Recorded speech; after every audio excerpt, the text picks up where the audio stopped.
अस्सलामु अलैकुम रहमतुल्लाह। डियर स्टूडेंट्स, हम मैट लैब का कोर्स पढ़ रहे हैं। हम जानते हैं कि मैट लैब एक सॉफ्टवेयर है जिसे हम मैथमेटिकल इक्वेशंस को सॉल्व करने के लिए इस्तेमाल कर रहे हैं। इसके अलावा बाकी डिटेल हम इससे पहले पढ़ चुके हैं। मेरे सामने यहाँ स्क्रीन के ऊपर मैट लैब सॉफ्टवेयर ओपन है और उसका डिस्प्ले आपके सामने है। यहाँ इस जगह पे देखिए तो मैट लैब 2013 वर्जन है इसका जो मेरे पास मौजूद है। मुमकिन है कि जब आपने इंस्टॉल किया हो या आप इंस्टॉल करेंगे तो आपके पास इससे भी लेटेस्ट वर्जन मौजूद हो। लगभग उसके अंदर कुछ ही चीजें होंगी जो अपडेट हों या उसके टैब जो हैं वो मुख्तलिफ जगह पे मौजूद होंगे। तो डिस्प्ले के अंदर देखिए यहाँ होम टैब है और होम टैब के अंदर ये बहुत सारे ऑप्शंस हैं जिसे हम यूज कर सकते हैं और इसे हम बाद में एक्सप्लोर भी करेंगे। इसके अलावा मेरे पास यहाँ प्लॉट्स का है। जब हमने ग्राफ्स वगैरह बनाने हैं तो उसके अंदर कोई फॉर्मेटिंग वगैरह करनी है तो वो देखिए हमें यहाँ से नजर आ जाएंगे। हम यहाँ से उनकी फॉर्मेटिंग करेंगे। यहाँ से कुछ एप्स का फोल्डर है जिसमें हमें फिल वक्त कोई इतनी ज़रूरत नहीं है, लेकिन इसको ज़रूरत पड़ेगी तो हम एक्सप्लोर भी करेंगे। तो डिस्प्ले के बाद हम देखते हैं कि हमारे पास जो मैट लैब के अंदर विंडोज़ हैं जिनके अंदर हमने वर्किंग करनी है वो कौन कौन सी हैं। तो अगर आपको याद हो तो हमारे पास एक कमांड विंडो थी और दूसरे नंबर पर वर्क स्पेस विंडो थी। थर्ड नंबर पर कमांड हिस्ट्री विंडो थी। फिर करंट फोल्डर या करंट डायरेक्टरी विंडो थी। उसके अलावा हेल्प विंडो है और इसके अलावा एडिटर विंडो है जिसे हम स्क्रिप्ट फाइल भी कहते हैं और लास्ट वन फिगर विंडो है। अब ये जो नाम मैंने बोले हैं ये बुक के अंदर भी लिखे हैं, आप वहां से भी उन्हें चेक करेंगे। मैं वन बाय वन इनको आपको दिखाता जाता हूं कि ये कहाँ पे ये विंडोज मौजूद हैं। तो सबसे पहले जो सामने हमें नजर आ रही है उसके ऊपर ये कर्सर ब्लिंक कर रहा है तो देखिए ऊपर लिखा हुआ है कमांड विंडो। ये विंडो वो है जहां पे हमने इमीडिएटली वर्किंग स्टार्ट करनी है और इसी से हमारा शुरू के ऊपर ये काम रहेगा। यहाँ पे जहां कर्सर ब्लिंक कर रहा होगा वहां ही हम कुछ भी कीबोर्ड से टाइप करें तो वो उसी जगह पे टाइप होगा। ये वही असूल है जो एमएस वर्ड या दूसरे किसी भी सॉफ्टवेयर के अंदर इस्तेमाल होता है। इसके अलावा कमांड विंडो के बारे में अगर मजीद कुछ एक्सप्लोर करना हो मजीद डिटेल तो ये देखिए यहाँ पे एक बटन है। अगर मैं इसको क्लिक करता हूं तो यहाँ से क्लियर कमांड विंडो, यानी अगर हमने जो काम किया इसे यहाँ से क्लियर करना हो तो इससे भी कर सकते हैं। और इसके अलावा हमने कुछ कमांड्स भी पढ़ी हैं या पढ़ेंगे तो देखेंगे उससे भी हम कर सकते हैं। कुछ चीज सिलेक्ट करनी हो, इसके अंदर कुछ आपने फाइंड करना हो, अगर इसे प्रिंट करना हो, पेज वगैरह इसकी सेटअप वगैरह करना हो, मिनिमाइज मैक्सिमाइज वगैरह कर सकते हैं। अगर मैं इसको यूं करता हूं तो देखिए मिनिमाइज हो चुकी है मेरे पास वो कमांड विंडो और वो यहाँ पे चली गई है। और मैंने यहाँ से जाकर फिर इसे जो है वो रीस्टोर किया तो वो अपनी जगह पे वापस आ गई है। ठीक है जी। तो ये काम भी आप कर सकते हैं कि किसी वक्त आपने किसी और विंडो को आपने उसमें काम करना है और आप चाहते हैं कि इसकी जरूरत नहीं है तो इसको मैं मिनिमाइज कर दूं तो एक साइड पे हो जाएगी। ये साथ देखिए हमारे पास वर्क स्पेस विंडो है। वर्क स्पेस विंडो के अंदर हमने पढ़ा था कि जो हम वेरिएबल्स डिफाइन करेंगे कमांड विंडो में वो वेरिएबल नेम यहाँ आएंगे और साथ उनकी वैल्यू यहाँ पे शो होगी। मैं आपके सामने कोई भी वेरिएबल यहाँ डिफाइन करता हूँ, जैसे मैं x एक वेरिएबल उसमें वैल्यू 2 मैं स्टोर करवाता हूँ। जब मैंने एंटर प्रेस किया तो यहाँ देखिए एक वेरिएबल x डिफाइन हो गया है और उसकी वैल्यू 2 यहाँ पे लिखी गई है। इसके साथ ये एक जो है बॉक्स बना है। ये बॉक्स जो है वो इसकी जो मेमोरी इसने वो उसमें होल्ड की है उसके बारे में इंफॉर्मेशन देता है। उसके लिए भी हम बाद में कमांड देखेंगे कि किस तरह हम इसकी मेमोरी के बारे में भी जान सकते हैं। अगर यहाँ मैं एक और वेरिएबल y डिफाइन करता हूं तो देखिए वो y यहाँ पे आ गया। इसी तरह मैं कोई भी नेम से कर सकता हूं, जैसे मैं वेरिएबल नेम कर लेता हूं असलम एक नेम कोई मैं किसी का रख रहा हूं, उसको मैंने डिफाइन किया। और यहाँ देखिए अगर मैंने कोई वैल्यू इसमें स्टोर नहीं करवाई और इस तरह मैंने एंटर प्रेस किया तो सिर्फ एक अनडिफाइंड फंक्शन के तौर पे ही आ गया। अगर मैंने ये एक वेरिएबल नेम के अंदर एक वैल्यू स्टोर करवाई है तो यहाँ देखिए वेरिएबल के तौर पे असलम आपका नाम कुछ भी हो वो उसे एक वेरिएबल के तौर पर ही कंसिडर करेगा और यहाँ पे उसे स्टोर कर देगा। इसके बाद अगर मैं साथ में कमांड भी बता देता हूं, अगर मैं इसमें क्लियर की कमांड यूज करूं या सिर्फ क्लियर लिख लूं या क्लियर ऑल करता हूं, तो ये देखिए आपने तवज्जो करनी है कि वर्क स्पेस के अंदर क्या होने जा रहा है, तमाम वेरिएबल साफ हो गए हैं। यानी आपने वर्क स्पेस को एम्प्टी करना है, तो उसके लिए कमांड, अगर मैं CLC कमांड लिखकर एंटर प्रेस करता हूं तो इस तरह कमांड विंडो भी बिल्कुल ब्लैंक हो गई है, साफ हो गई है, एम्प्टी हो गई है। यहाँ ये जो नीचे हमारे पास विंडो है, इसका नाम लिखा हुआ है कमांड हिस्ट्री। अब देखिए कमांड हिस्ट्री से मुराद वही है कि जितनी भी कमांड्स मैंने अभी तक यूज की हैं, वन बाय वन उसने रिकॉर्ड कर लिए। पहले मैंने एक्स की वैल्यू 2 स्टोर की थी, फिर वाई वेरिएबल की 3, फिर एक नेम असलम लिखा था वो अनडिफाइंड था, फिर मैंने उसमें 5 वैल्यू पुट की, फिर क्लियर ऑल और CLIC की। अगर मैं इसको भी खत्म करना चाहता हूं तो यहाँ पे इसके ऑप्शन भी मौजूद है, मैं क्लियर करता हूँ इसको और पूछता है कि क्या श्योर है आप डिलीट करना चाहते हैं, यस जी श्योर है, वो मुकम्मल तौर पर साफ हो चुकी है। तीसरी हमारे पास, बल्कि चौथी जो विंडो है, वो करंट फोल्डर की ये विंडो है, जो यहाँ पे हमें ये नजर आ रही है कि वर्टिकल विंडो नजर आ रही है। और यहाँ से हम, ये हमारी करंट डायरेक्टरी भी कहलाती है, जहाँ पे तमाम सॉफ्टवेयर यानी जितनी भी हमारे पास पीछे माई कंप्यूटर के अंदर जितनी भी हार्ड ड्राइव्स हैं उन तमाम तक रसाई कर सकते हैं। देखिए यहाँ पे सी ओपन है, सी में से विंडोज और उसमें System32 ओपन है।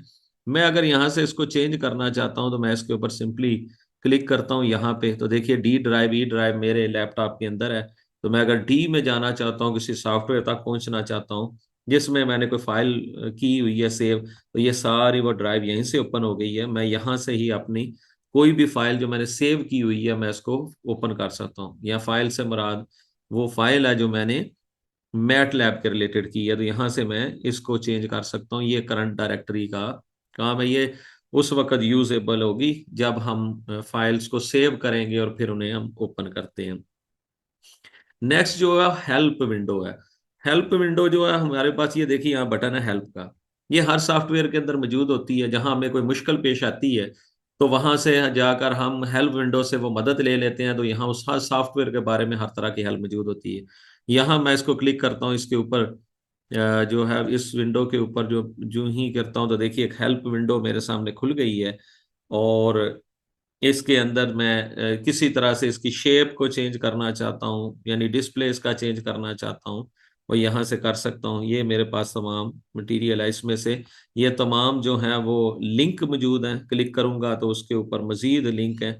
जिस तरह की हेल्प मुझे चाहिए होगी वो मैं इससे हासिल कर सकता हूँ। ये तमाम कंटेंट है। दूसरी सूरत ये भी है कि मैं यहाँ पे हेल्प कमांड विंडो के अंदर हेल्प टाइप करता हूँ। देखिए केस सेंसिटिव भी है।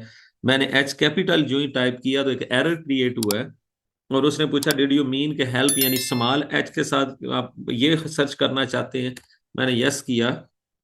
अब चंद सेकंड्स वो लेगा और उसके बाद वो हेल्प वाली तमाम जो कमांड्स हैं और कंटेंट्स हैं वो मेरे सामने डिस्प्ले कर देगा।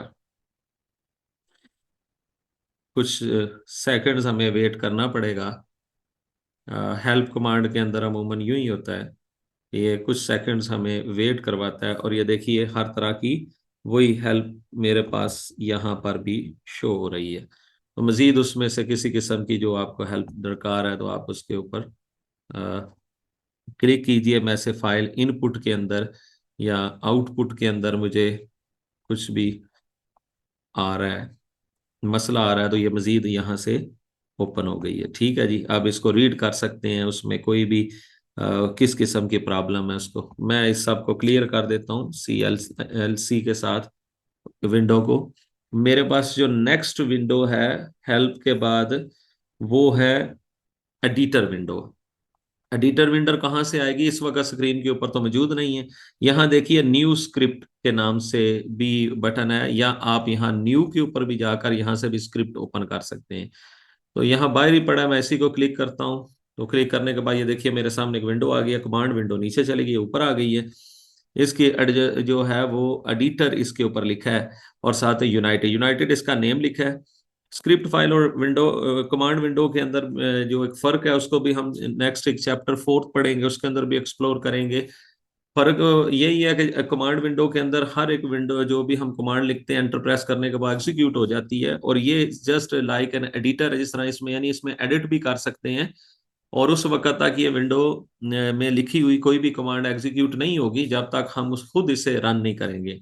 और हम वहां भी देखेंगे, लेकिन चले यहाँ भी देख लेते हैं। रन करने के लिए हमारे पास ये बटन रन क्या है, जो कुछ लिखेंगे यहाँ पर वो उस तरह रन हो जाएगा। यानी अगर मैं x इज इक्वल टू 2 यहाँ पे लिखता हूँ, एक वैल्यू देखिए मैंने लिखी है, एक वेरिएबल की वैल्यू।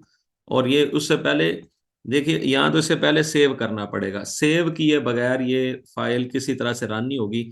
मैं इसे डी ड्राइव के अंदर यूनाइटेड जो है वो 2 के नाम से सेव कर लेता हूँ इस फाइल को।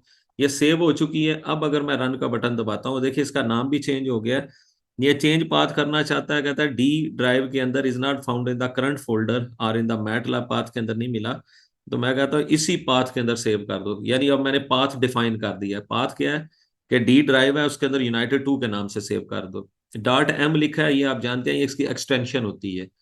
जैसे फोटो हो तो उसकी जेपीजी और GIF गिफ वगैरह ये एक्सटेंशन होती है ना, उसकी वीडियो की MP4 MP3। इसी तरह मैट लैब की जो एक्सटेंशन है वो डॉट एम है।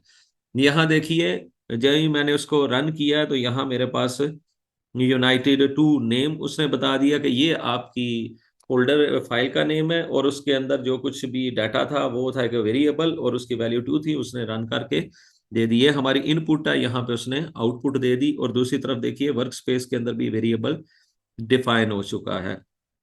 अब इस के अंदर अगर मैं चेंजिंग करना चाहता हूँ, फॉर एग्जांपल मैं x इज इक्वल की वैल्यू 9 कर देना चाहता हूँ। अब मैं इसको रन करता हूँ तो वैल्यू 9 होगी। अब ये उसी फाइल के अंदर ही वैल्यू सेव हो रही है। अगर मैं नई एक स्क्रिप्ट फाइल ओपन करना चाहता हूँ, यहां से जाकर मैं स्क्रिप्ट न्यू करता हूँ, तो देखिए एक और स्क्रिप्ट फाइल आ गई है। ये मेरी स्क्रिप्ट फाइल यूनाइटेड 2 के नाम से पहले मौजूद है, यहाँ पे एक और आ गई है। अब इसको मजीद मैं सेव कर सकता हूँ। इस तरह मैं जितनी भी चाहूँ स्क्रिप्ट फाइल एक वक्त में यहाँ पे ओपन कर सकता हूँ।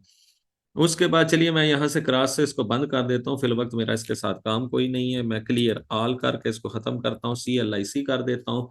उसके बाद मैंने आपको बताना है फिगर विंडो क्या आती है। फिगर विंडो उस सूरत में आती है जब हम कोई ग्राफ प्लॉट करते हैं। ग्राफ प्लॉट करते हैं तो वही यहाँ शो होगी। मैं आपको प्लॉट करके दिखाता हूँ एक सिंपल सा वे। एक्स एक वेरिएबल लिया, उसमें मैं एक अरे डिफाइन करता हूँ 1 2 3, और इसको मैं अभी होल्ड करवा लेता हूँ सेमीकोलन के साथ। ये आप पढ़ चुके हैं। इसको मैं बाद में भी बताऊंगा। 5 6 9, ये मैं सेमीकोलन के साथ होल्ड कर दिया। मैंने एक प्लॉट की कमांड लिखी PLOT प्लॉट, और ब्रैकेट शुरू की x कॉमा y, दोनों मैंने दे दिए, रेफरेंसेस दे दिए दोनों मेरे पास अरे जो थी। जो ही मैं इसको एंटर प्रेस करता हूं तो एक नई विंडो मेरे पास खुल चुकी है। देखिए ये इसका नाम है फिगर 1। ये तो इसका नेम है जिसे हम बाद में चेंज भी कर सकते हैं। यानी कि फिगर विंडो ओपन होगी और उसके अंदर ये ग्राफ जो है वो प्लॉट हो चुका है। ये इसके अंदर ये एक्स एक्सिस वाई एक्सिस है। बाकी इसको एडिट करने का काम है वो तो बाद में देखेंगे, अभी तो हम सिर्फ विंडो को देख रहे हैं। तो ये सूरत के अंदर हमारे पास विंडो आएगी। इसको क्रॉस कर देता हूँ, खत्म हो जाएगी। इसको मैं क्लियर ऑल करता हूँ, CLIC करता हूँ, ये खत्म हो गई। ये हमारे पास कुछ विंडोज थी जिसको हमने देखा, उनको एक्सप्लोर किया, और उसको किस तरह से हम उनमें कुछ काम कर सकते हैं। थोड़ा बहुत साथ में काम भी कर लिया, कुछ कमांड्स वगैरह भी साथ आपको समझ आ गई। इंशाल्लाह अगली विंडो के अंदर हम यहाँ से स्टार्ट करेंगे, अगली वीडियो के अंदर हम स्टार्ट करेंगे कि किस तरह हम मैट लैब को यूज कर सकते हैं एज अ कैलकुलेटर। तब तक के लिए अल्लाह हाफिज।